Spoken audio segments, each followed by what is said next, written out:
welcome back to Lani's Lane, where I share my thoughts on film, TV, pop culture, and literally whatever else is on my mind. Today, I will be sharing all of my September favorites. I have everything I loved from this month listed here, so I'm just going to be going off this list and discussing them with you. It was a really good month. I've been anticipating fall for so long. Where I live, it's so hot and the summers are so long, so I just feel like I need the break. I need the release. We were hard launching into fall, and I'm so excited about it.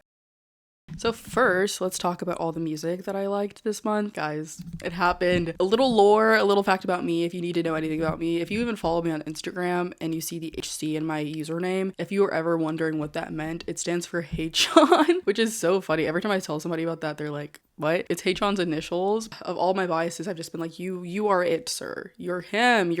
Like, he just has so much potential. I saw it from when he only had 5 seconds of lines in Fire Truck and every other song that NCT 127 did. I was there, guys. I followed every dream come back. I was there patiently awaiting his solo debut. And I'll be honest with you, even if the shit was bad, I would have came to y'all with the bullshit and lied. I would have done it. I'm not gonna lie to you, because I will cape for Hachon, and it would have been SM's fault. It wouldn't have been him. It would have been SM's fault. But the fact that I can sit here in front of all of you today and say that, no joke, this is album of the year. Like, I'm not inflating it, even though I just told you guys I would perjure myself in this context. Do you find that funny, Mr. Lani? Forget that. This album is genuinely album of the year. Not K-pop, all music. I knew the vocals were going to be there. I just didn't expect it to be such a cohesive and well thought out project. I don't know why I thought SM was really going to do him dirty. He pushed for the full album. He pushed for Crazy to be the title track, which I'm fine with. It's grown on me, but there are so many gems on this album. It's like Crazy is like 5th. It's just that good. I watched the Hachon Mark vacation that they went on, where Hachon was saying that he didn't want his fans to just like this album because they're fans of him, which I totally understand and totally appreciate. I was gonna do it regardless, Hachon, but the reason I would have done that, the reason I would have came to y'all with the bullshit, is because I knew it wasn't gonna be bad. That's why I knew it was not gonna be bad, because it is Hachon, and everything Hachon touches turns to gold. Full sun. I'm glazing so hard right now, but I just can't explain how much I love this album. My favorite songs, it's hard because I there's not a bad song on the album, but I'm gonna lock in and say Roll With Me, undoubtedly the best track on the album, followed by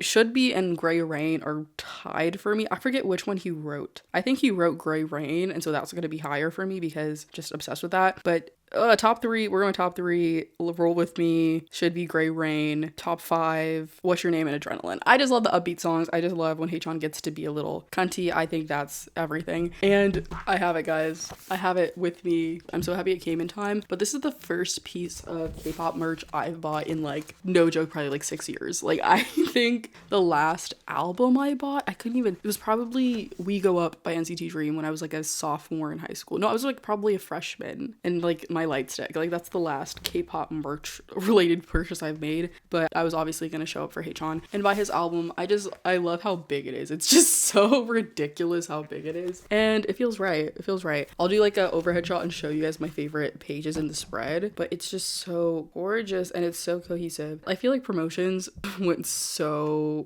quick, like went by so fast, but I just loved everything about it. I loved seeing him get more and more comfortable and more confident in the stages and just show what he knows he can do. I saw people saying like, oh my god, I can't believe Hachon thinks he's not attractive. Y'all know people can lie, right? You know Hachon's lying to y'all. Hachon does not think he's not attractive. Hachon does not. I don't know why he said that to y'all, and I don't know why y'all are believing it. Hachon does not think he's not attractive. Bye. Anyways, I'm so happy about this era. Like, I couldn't ask for anything more as a Hachon stan, as a Dream stan. I'm just so excited. And seeing Renjun show up for him, see Mark show up for him, and Jisung show up for him, it makes my N-Citizen heart smile, my Dreams and heart smile. Couldn't ask for more. So grateful. Next, we have Hyper Youth by JVB, Joey Valentin Bray. JVB, make the booty go. Yeah, I just love JVB. They're so fun. I've been listening to JVB for months, and I started with I would do like one song like at a time. Like, I never dived in because I was just like, white boy rappers. I don't know if I want to make this leap in the year of 2025, but I'm glad I did. I just love everything about them. I heard people saying that they're reminding them of Brockhampton. I was such a big fan of Brockhampton. I love a rap duo. I was gonna say corny bars, bars. They're not corny bars, but like theatrics, whimsy. I love a duo. They remind me of Fly on a Boss kind of, if they were white boys, you know what I mean? And they're just fun. Like they just make music that makes you want to dance, that makes you want to move. And I just think they're bringing something that's been missing for me in music. Next we have Jealous Type by Doja Cat. This snuck up on me. I didn't know Doja was gonna release music. And the thing is, I'm not even a Doja fan. Like Doja lost me with the tiny chat rooms, but the thing is, you can't stop Doja. Like she is genuinely so talented. Like she is such a star, and I'm a sucker for anything the 80s. The 80s is my favorite era, favorite decade. She got me, guys. She got me. And then we have all of the singles from The Art of Loving by Olivia Dean. I did just listen to the album like 2 days ago, and I wasn't immediately hooked. I don't think I'll be revisiting it anytime soon because I love the singles so much. I'm already satisfied with the singles, but again, it's just the thing I talked about in my pop feminism video. Even Lady Lady is not enough. Like one song that's about not a man is just, I just want a little bit more variety, a little bit more depth in the music, because at this point in my life, I'm not invested in The Art of Loving at this point in time, so it's just not hitting me. But I do love those singles. I do love how playful and airy they are. I love how effervescent and ethereal her branding is.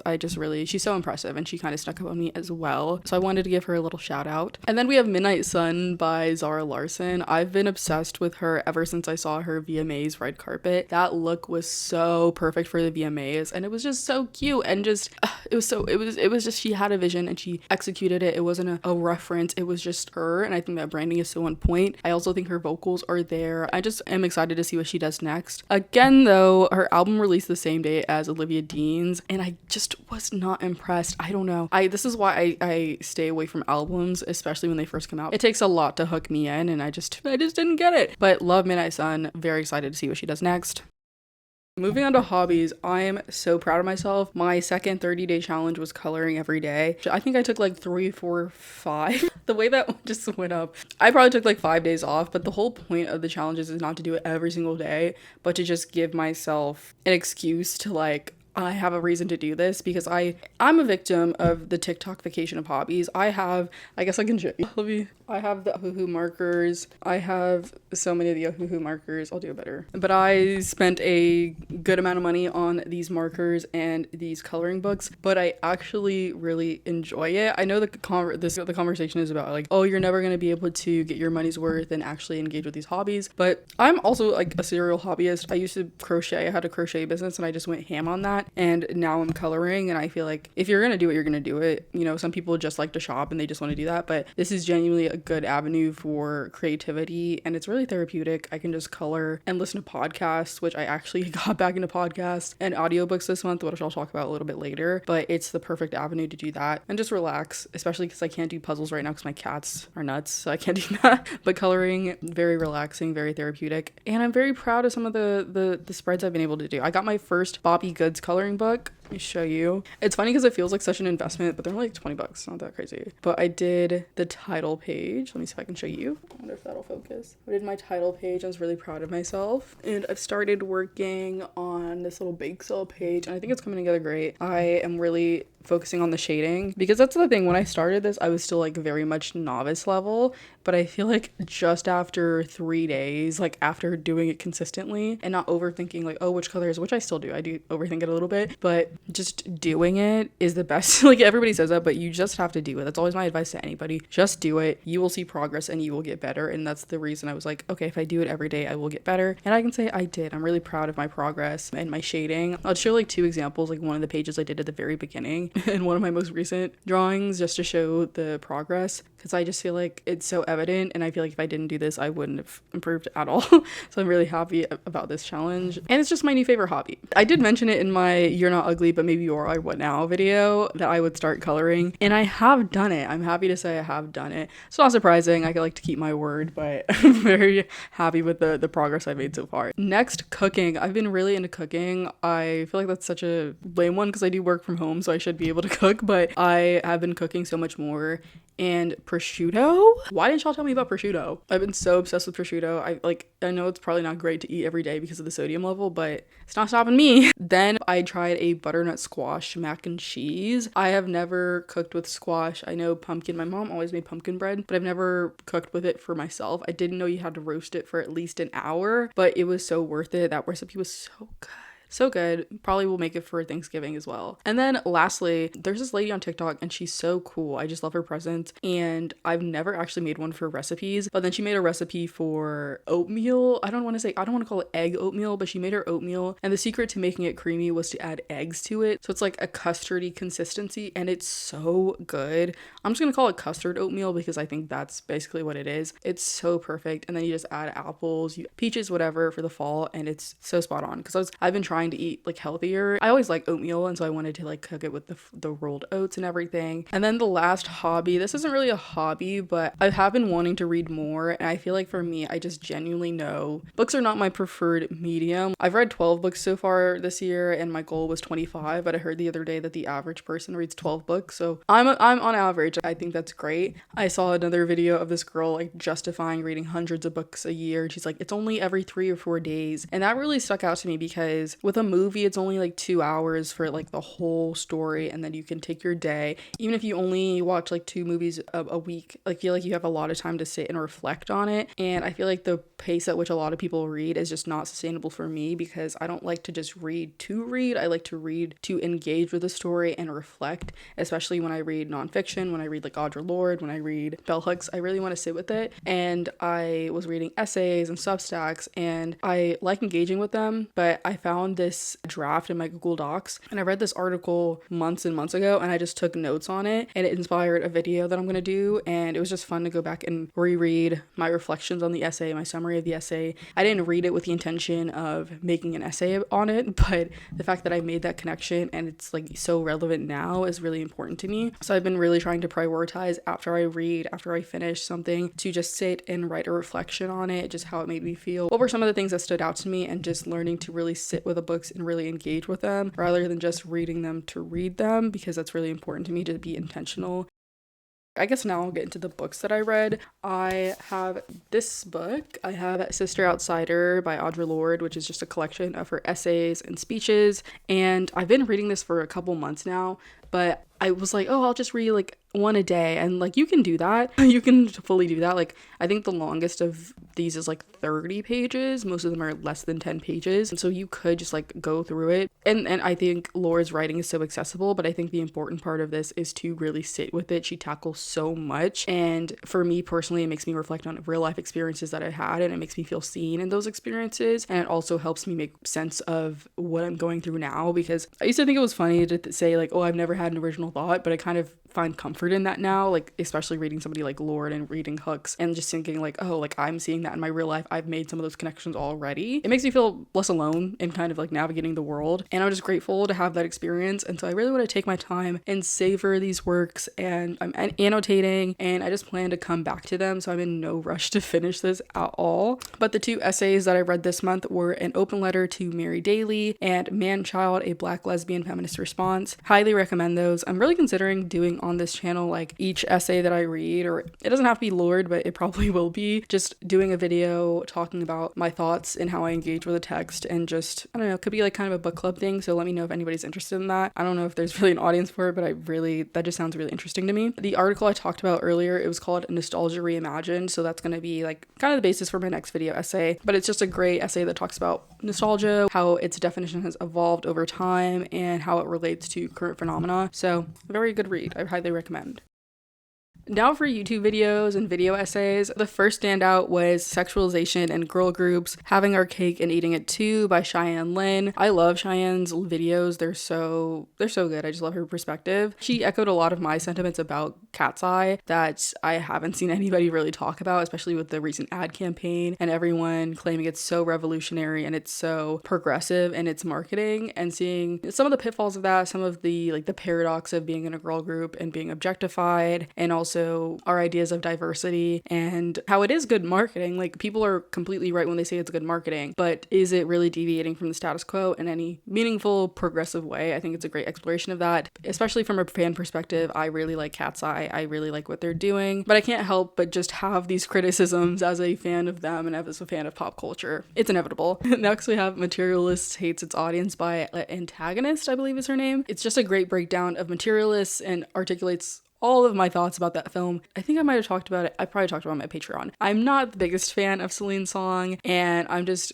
kind of happy to see a lot of these criticisms come to light by somebody that's not me. And I think she does a great job tackling it and just breaking it down step by step. And then these two I'm going to talk about together because they just made me think about social media, my relationship to it, and my thoughts on like accessibility and everything around that. So the first is The Social Media Problem by Tony Bravo, and the second is No Amount of Scrolling is Going to Tell You Who You Are by Tess Bloxham, I believe is the creator's name. I do like Tony Bravo's content, but I haven't watched a video in a while. But the thumbnail said, "You didn't check in, your algorithm did." And that really hit me because I've had a lot of problems recently, and this has been for a while. I just hate the idea that, you know, I'm so, like, we're all so accessible on social media, and people think that they are checking in or they know who you are, and that gives them an excuse, or they don't feel the need to do it themselves or take initiative to do it themselves. And how I feel like deteriorates, at least for me personally, friendship, because I think effort is a really big deal, but it's hard to do that when it's so easy to get information about someone over social media. And also the idea with being accessible, like I in college really struggled with the idea that somebody I would know followed me on social media, looked at all of my stories, but would not say hi to me in public. Like if I greeted them, they'd be weird. And even I'm like, so why do you want access to me online, but then you don't want to interact with me in person?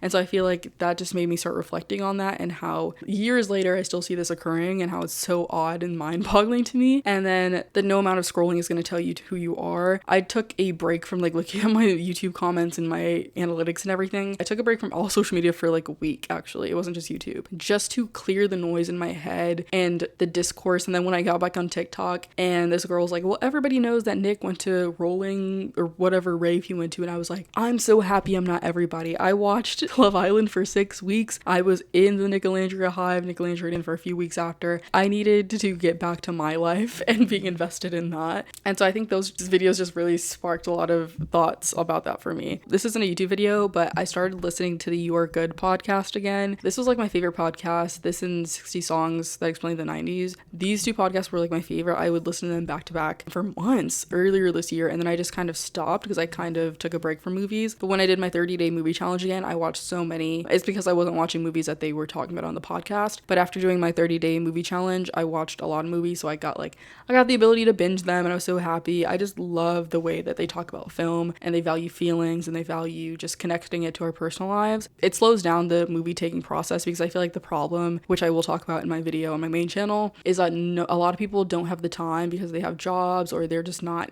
interested in talking about movies or media or TV in depth. And I feel like a lot of people are craving that, but we don't know how to have those conversations. And even in my personal life, I don't have a lot of people that want to sit down and have lengthy discussions. And so I feel like they're just a good example of how to have those conversations. I also started listening to the Crazy Stupid podcast this month because they're talking about Gen V. And again, I watched all their videos on Interview the Vampire. I just really admire the way they communicate with each other, the way they build off of each other's ideas. I just like seeing smart people have smart and respectful conversations that allow for different interpretations, that are just a way to just talk and just, share ideas and exchange ideas. Because I feel like on social media, everything is so extreme, and people are so comfortable being rude to one another because they can get away with it. It's just refreshing to see people have found these spaces. It gives me hope that I'll be able to find a similar community who I can have similar discussions with.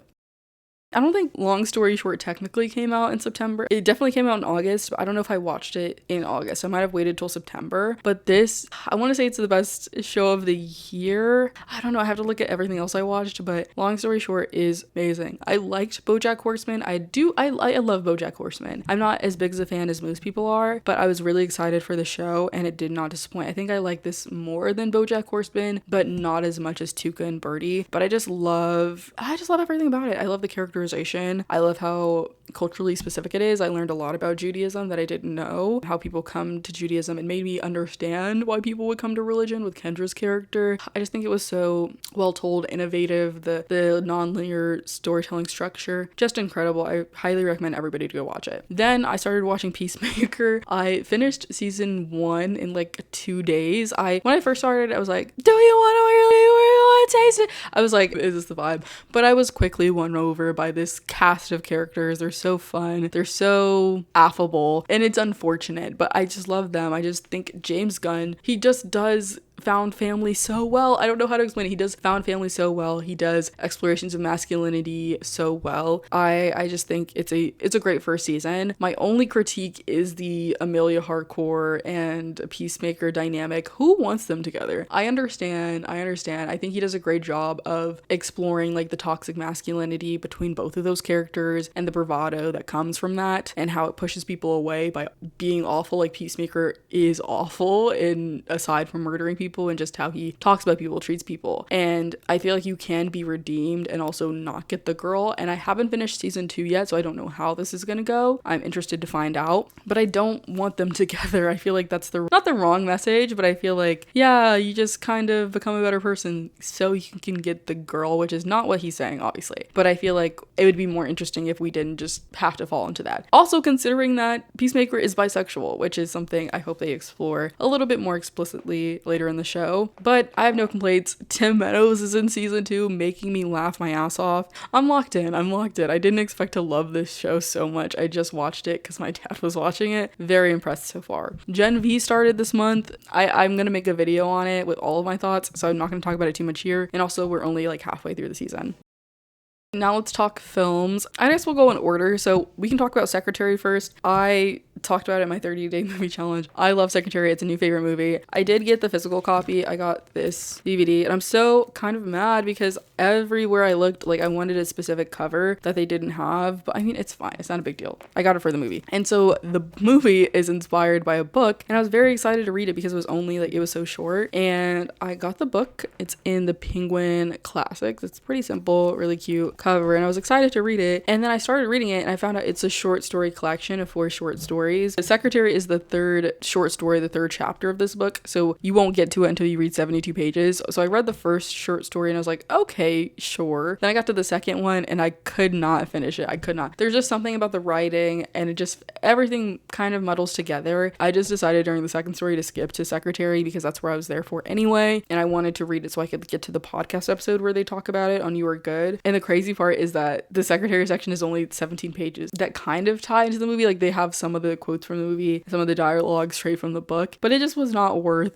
hunting this book down, I would say. Yeah, if you watch the movie, if you enjoy the movie, you can skip on the book. I wouldn't say it's required reading. The next movie I watched was Palm Springs. I rewatched this and it was like when I was like in a really bad slump, and it just like, I watched it a while ago and I remember really loving it and I thought it was so funny, but I didn't realize like how philosophical you can read it and you can take it, and it just made me, I don't want to say optimistic, but it made me feel seen. It made me feel seen, and I just enjoyed it, and I wanted to shout it out here, especially because I love Andy Samberg, love Kristen Milioti, who just won an Emmy. Yes, and I just wanted to shout it out. It's a great movie. J.K. Simmons is in it. Completely forgot about that. Let's talk about The Line. I only gave this movie 3 stars, but after I watched it, I couldn't stop thinking about it. I found myself quoting it. I rewatched Austin Abrams doing Glad You Came so many times, too many times to count. I added the Blue song on Spotify. It affected me. For the right reasons, perhaps not, but it affected me, and I do recommend that you watch that movie. And the performances are good. I am just focusing on some of the stupider aspects of the movie, but the acting is really good, and I respect the story that they were trying to tell. And then we have American Psycho.